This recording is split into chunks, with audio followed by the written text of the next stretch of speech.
mayoritas nyaman dengan apa yang saya lakukan ya. Karena kan saya tidak minta duit, minta uang ya, minta uang. Lantas kita juga nggak mau meres dan sebagainya, gitu. Ini kadang-kadang kan ada perusahaan ini salah, datengin, cincai-cincai minta duit. Ya.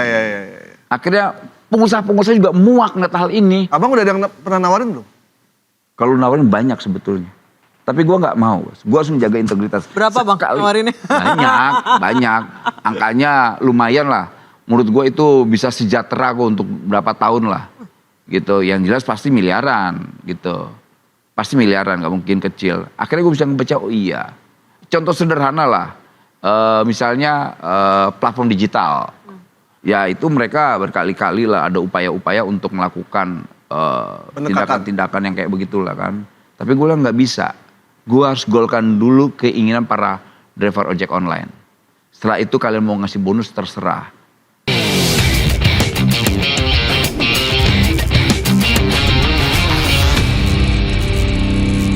Bang, oke. Kan abang turunnya ke beberapa perusahaan. Kan setiap perusahaan tuh ada wilayahnya. Ada yang namanya disnaker, bang. Nah, sekarang disnakernya berfungsi apa enggak tuh, bang? Gini, kasihan ya dinasker kita ini sebetulnya bisa nih kan negara. Hancurnya dinas-dinas tenaga kerjaan kita ini. Kenapa? Karena iklim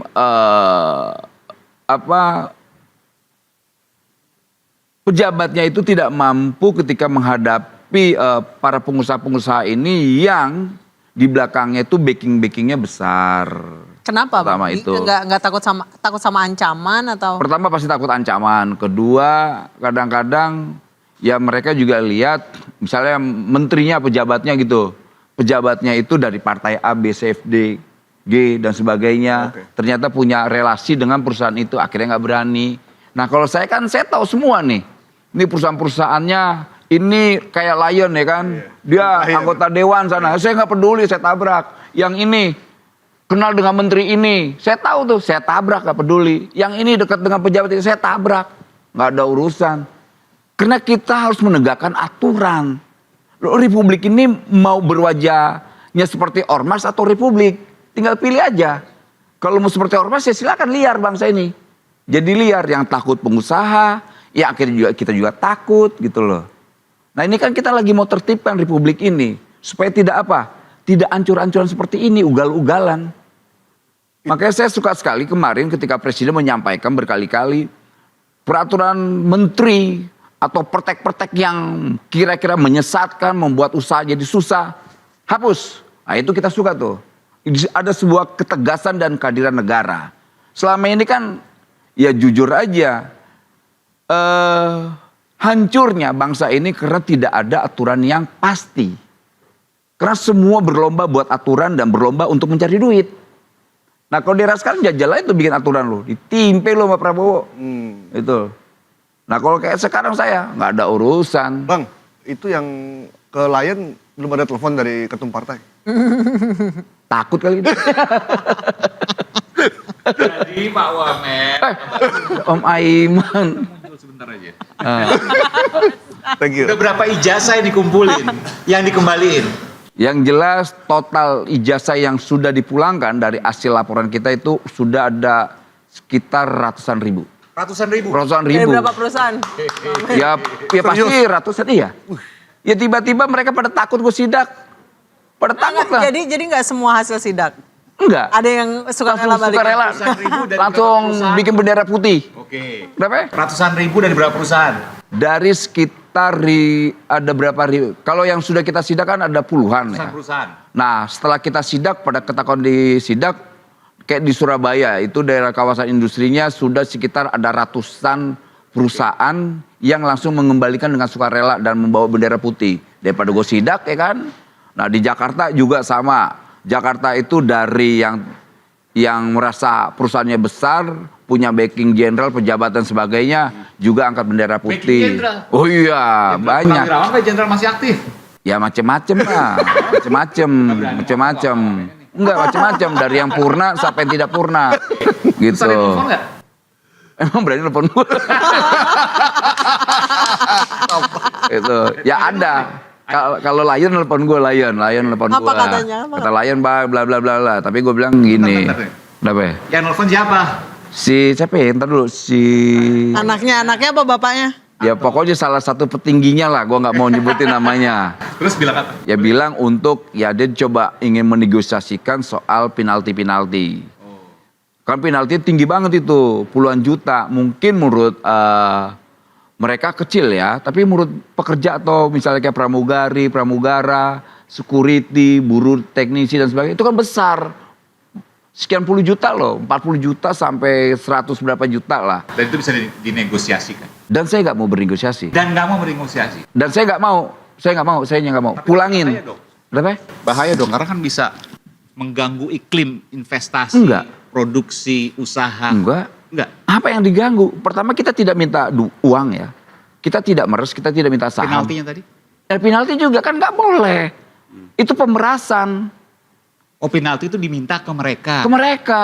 Oke. Saya nggak bilang nggak Kayak boleh. MTNT gitu loh Mas. Jadi iya, yang keluar sebelum masa kontrak Iya. selesai. Terus pihak anak perusahaan, MT juga anak MT. pihak perusahaan meminta supaya penalti itu tetap ada gitu. Iya, saya bilang saya nggak mau Arta Boga. Oke. Lantas Berapa sih satu orang misalnya? variatif. Ada yang 25 juta sampai 300 juta. Ada yang sampai 1,7. Dan sekarang nol. nol. Maksud 1,7 Perusahaan gede. 1,7 M. 1,7 M. Levelnya apa 1,7 M? Nggak ngerti. Satu Modus kan jahat. Iya 1,7 Perusahaan M. apa itu? Apa ya? Kemarin yang 1,7 itu deh apa deh? 1,7. Ada lah. Pokoknya Oke, ada. Tapi intinya sekarang manajemen trainee nih, MT. Dia kontraknya katakanlah ikatan dinas 2 tahun. 2 tahun. Lalu dia keluar sebelum 2 tahun. Yang sebelumnya ada penalti sekian puluh juta atau bahkan sampai M tadi. Yang sebelumnya ijazah ditahan. Sekarang no. Nol. Nol. Nggak boleh. Tapi kalau- Karena kita tahu kenapa dia keluar. Oke. Kan selalu selama ini pelaku usaha atau para pengusaha ini selalu mengkambing hitamkan kawan-kawan buruh dan pekerja. Kenapa? Posisi tawar mereka kan lemah. Gitu loh. Nah dengan hadirnya saya nggak ada. Tapi Bang, Ada keseimbangan. mungkin HRD itu menghitung kalau misalnya MT kan dilatih nih, kasih pelatihan, dikasih kursus. Ada cost lah buat perusahaan. Itu mereka ngitungnya ada cost lah yang dikeluarkan oleh Kan dipotong perusahaan. bulanan. Dari bulanannya dipotong. Dari gaji. Dari gajinya kan kita tahu modus udah kita tahu lah. Udah modus semua MT itu. Gitu loh. Alasannya kan begini, Pak kan kami kan Tapi sampai kapan nih? Terus-terusan sampai begini? selesai. Ini bukan gimmick kan? Enggak, gua nggak mau gimmick. Karakter gua bukan gimmick, nggak suka. Sampai kapanpun wamen. Selama masih ada, Ebenezer, selama masih ada praktek peranan ijazah, selama itu juga gua masih uber tuh, gua sidak tuh orang-orang itu. Ya. Gitu. Ini untuk rakyat ya. Iya dong. Dan sesuai dengan asta cipta. Bukan untuk rakyat juga, tapi untuk juga pelaku usaha. Iya. Bahwa kita gini, Ya, ini pelaku negara usaha ini, rakyat juga. negara ini kan bukan sedang memeras. Kita ini bukan kompetitor mereka, kita mau bina mereka agar apa? Ya gini, kita harus fair juga. Kita nggak boleh juga terlalu seakan-akan buru banget, bukan. Kita harus jaga tetap ekosistem biar para Ya. pelaku usaha ini berjalan, gitu loh. Jadi kita secara prinsip posisi kita mau menjadi penyimbang, menjadi jembatan yang baik antara pengusaha dan buruh atau pekerja, gitu. Tapi sekali lagi saya sampaikan bahwa saya akan menjadi ancaman sampai kapanpun untuk para pengusaha dan pelaku usaha yang nakal. Saya akan Gitu. jadi ancaman sampai kapanpun bagi pengusaha dan pelaku usaha ya. Iya, yang nakal. Gitu. Meskipun juga sebagai karyawan juga harus punya komitmen yang jelas, Iya. jaga, bukan kemudian udah habis manis supaya dibuang, kemudian kerja dapat gaji selesai, nggak komitmen juga. Itu juga kemudian jadi perhatian. Ya juga, kita nggak mau juga ini. Tapi gini, banyak juga kok pengusaha-pengusaha dan pelaku usaha yang saya lihat ekosistem di dunia industri bagus. Antara buruhnya, lantas antara bosnya. Kan banyak pelaku usaha yang bagus. Makanya lihat mereka jalan terus. Nggak ada kegaduhan, demonstrasi dan sebagainya. Nggak ada yang loncat kerja balik lagi. Ada yang minta resign secepatnya. Gimana? Kalau seandainya di tempat usahanya aja tekanan kerjanya begitu bengis.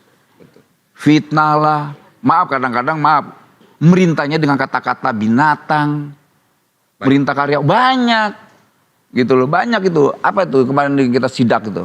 Bosnya itu terlalu kayak nganggap orang buruh itu bawaan itu rendah banget. Belum lagi perilaku rasis. Ya. Udah tahu lah kita, makanya Ya kita semakin tahu itu ya.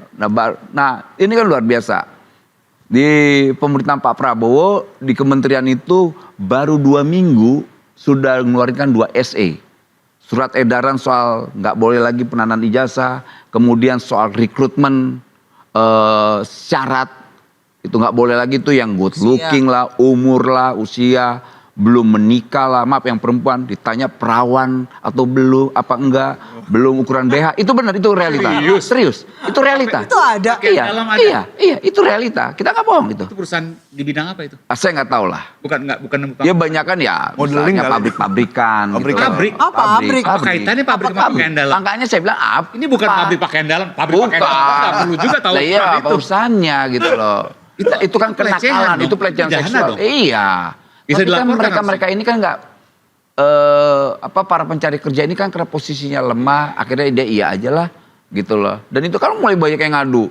Misalnya kayak contoh kemarin kita nanganin advokasi di Universitas Pancasila, rektornya mantan rektor ya tuh, mantan rektor. Karena merasa punya relasi kekuasaan yang cukup bagus, deket pejabat ABFD, nggak urusan sama saya tabrak. Lo mau punya pejabat apa sih lo? Gitu loh. Dia tahu kan gue ini gila kan, wamen gila. Jadi ngadepin mereka nggak boleh pakai cara yang waras. Harus dengan cara gila kayak gue gini, tabrak aja udah.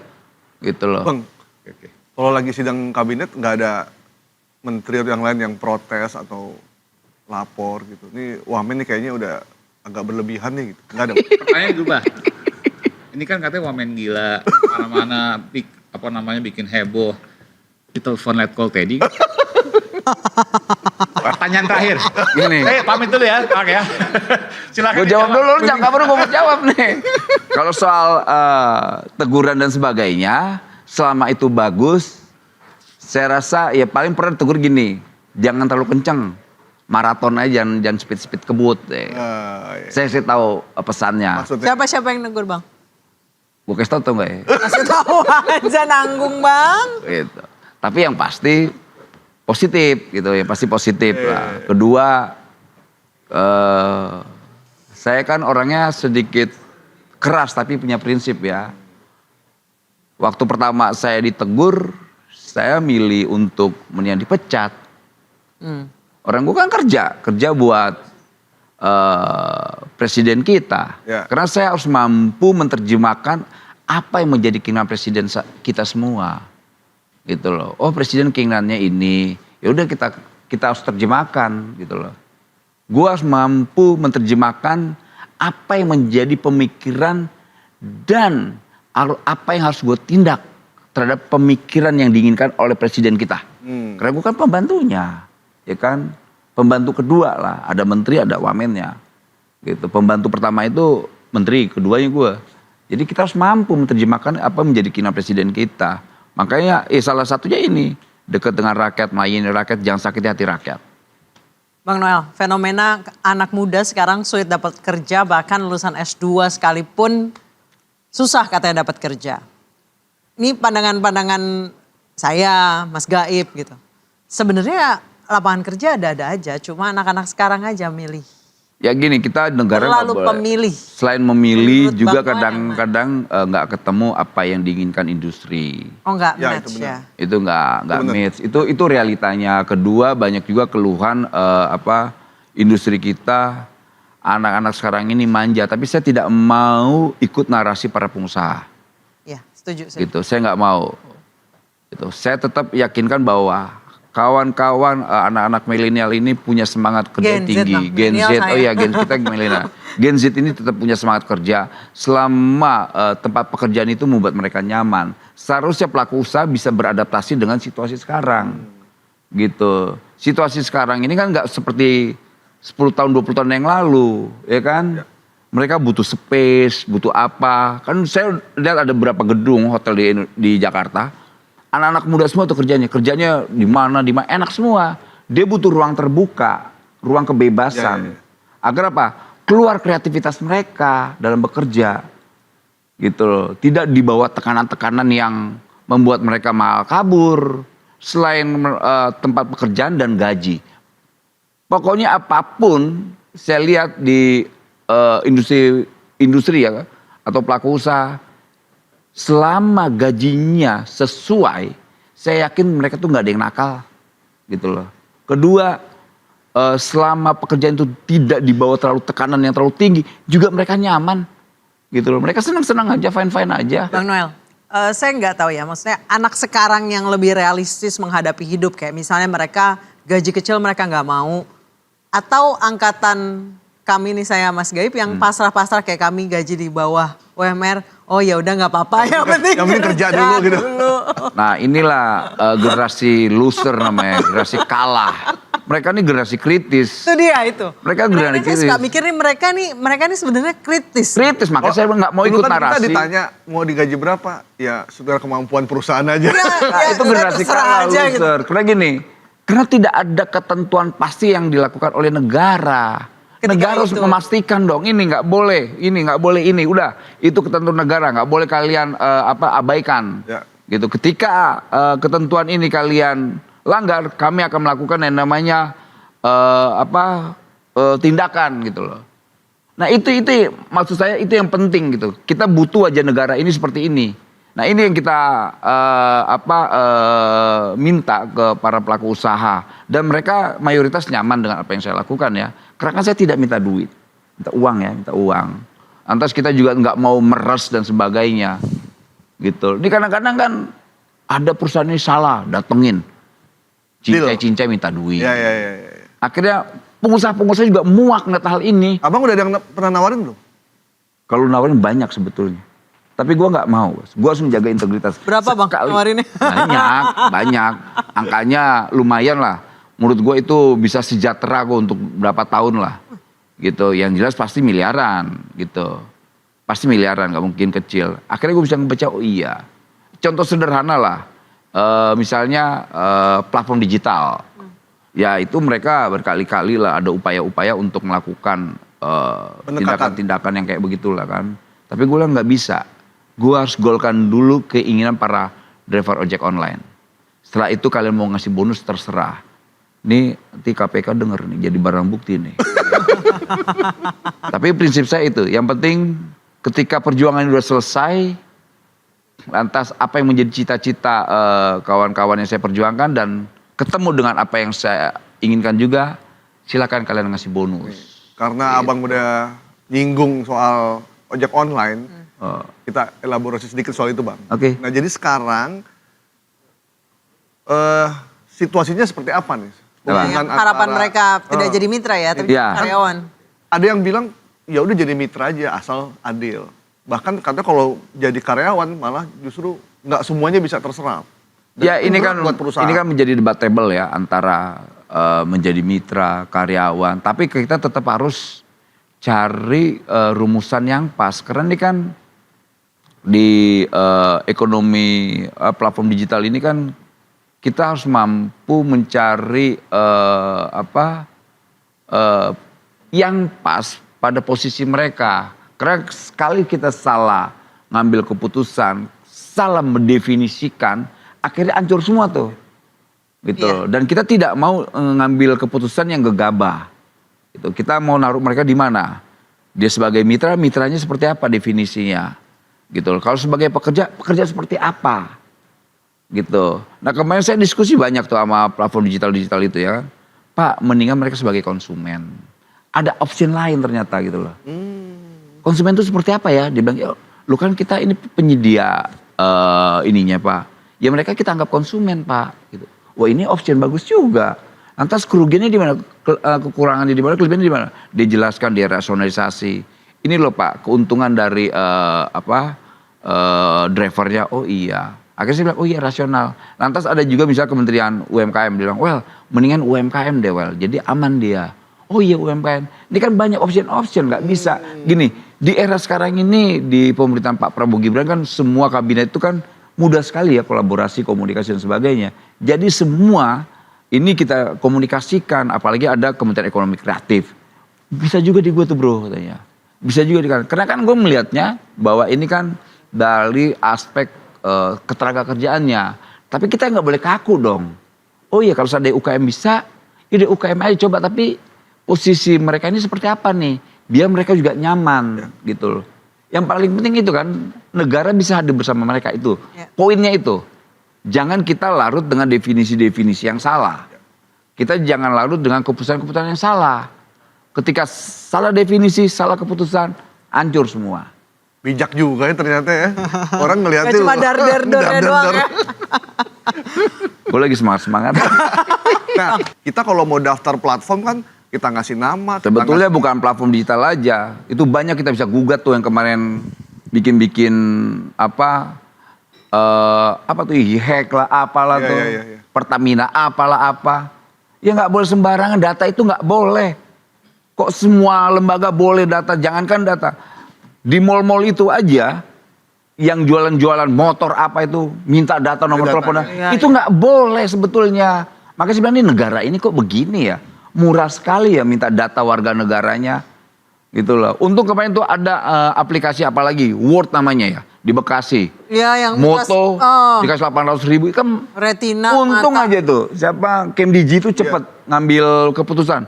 Tutup. Langsung tutup. Gila itu sampai sebegitunya. Ekstrimnya. Mereka sadar gak sih bahwa ada operasi intelijen di Republik ini yang sedang bermain. Kepentingannya apa? Bikinnya kerusuhan. Bikin kerusuhan. Lantas mereka bisa Apa negara apa yang main Ya Bang? semua punya lah kepentingan negara ini. Gitu. Semua punya negara-negara luar itu punya kepentingan lah. Gak Siapa mungkin tidak. yang mau nyasar Indonesia Bang? Banyak lah. Ini kan perempuan seksi. Gitu. Perempuan cantik, seksi. Lantas di tubuhnya itu banyak sekali yang namanya emas. Namanya nikel apa gitu loh. Ya kan? Itu seksinya di situ ya. Bukan dalam konteks seksual ya. Saya minta maaf. Nggak ada maksud ke sana. Ya. Seksinya Paham. dalam konteks itu. Punya Gitu. segalanya lah. Punya segalanya. Ada. Rambutnya itu misalnya emas, kulitnya itu berlian, ininya tembaga hidungnya, ininya nikel, oh semua tubuhnya itu menghasilkan yang bisa dinikmati.